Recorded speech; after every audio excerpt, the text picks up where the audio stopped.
मुख्य अतिथि जो मगहर कबीर निर्माण स्थली के मुखिया हैं, हमारे बीच उपस्थित सदगुरु श्री विचारदास साहब जी को मंच पर मैं आमंत्रित करती हूँ, जो मगहर कबीर निर्वाण स्थली के सर्वे सर्वा हैं, जिनके मार्गदर्शन में कबीर की विचारधारा पूरे भारत वर्ष तक जाती है।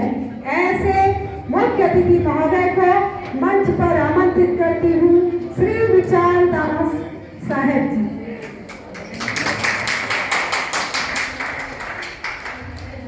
कार्यक्रम में उपस्थित आप सभी आदरणीय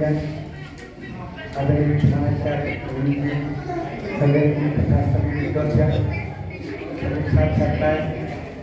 यहाँ आकर आपके कार्यक्रम, आपके उत्साह और संत कबीर के प्रति जो एक अध्ययन लगा और इससे जुड़ाव दिखाई पड़ा। ये जो निर्गुण दुनिया की संरचना, बहुत बड़ी बात आपने लिखा, निर्गुण दुनिया की संरचना। हम गीता में एक शब्द में कहा कि आत्मवत् सर्वभूतेषु यह पश्यत् सपन्निता, जो आत्मवत् सभी भूतों को, सभी प्राणियों को, सभी जीवों को देखे वही पंडित है, वही निर्गुण दुनिया की कल्पना। निर्गुण दुनिया ऐसा ही होगी। कबीर साहब ने जब अपना बीजक शुरू किया है, उनका मुख्य ग्रंथ है बीजक, 1 मिनट को बताएं।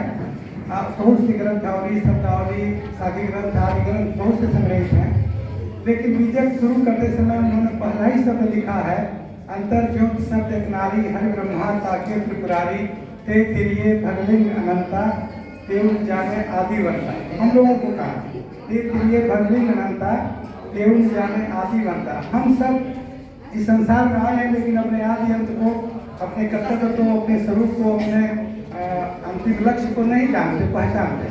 तो उन्होंने कहा कि शुरू जब किया अंतर ज्योत, तो बहुत से विद्वानों ने, रिसर्च करने वाले विद्वानों ने प्रश्न उठाया कि कबीर क्या नास्तिक थे? उन्होंने तो भी कोई शुभ कार्य किया जाता है, कोई अच्छा कार्य किया जाता है, कोई ग्रंथ प्रारंभ होता है तो वंदना होती है, कुछ भी वंदना तो उन्होंने किया ही नहीं, सीधा अपना शुरुआत कर दी।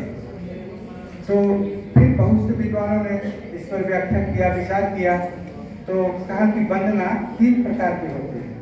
नमस्कारात्मक, हम बड़े को राम नमस्कार करते हैं, शरण छूते हैं।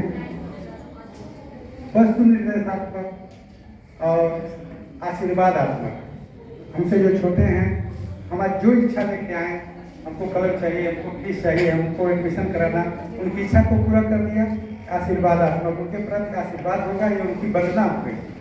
और तीसरी वंदना है वस्तु निर्देशात्मक, जो हम कहना चाहते हैं उस वस्तु का निर्देश कर दिया। तो कबीर साहब अपने बीजक में क्या कहना चाहते हैं, हम सभी जीवों के प्रति, हम मनुष्यों के प्रति हमारा कर्तव्य क्या है, हमारा लक्ष्य क्या है, हमें शांति कैसे मिलेगी, हमारा दुख दूर कैसे होगा, हमारी पूर्णता कैसे होगी, हमें इस संसार में आने का मतलब क्या है, सब एक शब्द में बोला, एक शब्द में अंतर है। हमारे अंदर परमात्मा परम ज्योति के रूप, आत्म रूप में, परम चेतना के रूप में विराजमान है। उनके प्रति हम वहाँ से जुड़ जाएं तो हमारे जीवन की पूर्णता, हमारा लक्ष्य, हमारा दुख सब कुछ दूर हो जाएगा। लेकिन और विराजमान होते हुए अंतर ज्योति रूप में हम उससे दुखी क्यों हैं, अनभिज्ञ क्यों हैं? तो उन्होंने कहा कि एक पर्दा है, अगला शब्द बोला, शब्द एक नारी। शब्द और नारी माने जो भी दृश्य प्रपंच हम देख रहे हैं, उसको हमारे वेदांत की भाषा में, दर्शन की भाषा में प्रपंच कहते हैं, उसे नारी माया का, माया प्रपंच और शब्द।